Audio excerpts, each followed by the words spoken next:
ಬಯಕೆಯು ಬಂದೇ ಗುರಿಯೊಂದೇ.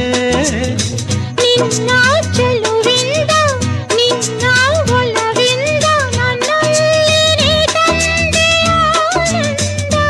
ಈ ಸಂತೋಷ ಸೌಭಾಗ್ಯ ನಿನ್ನಿಂದ ಜೀವನದಾಗಿದೆ. ಬಾಬಜೇನಾ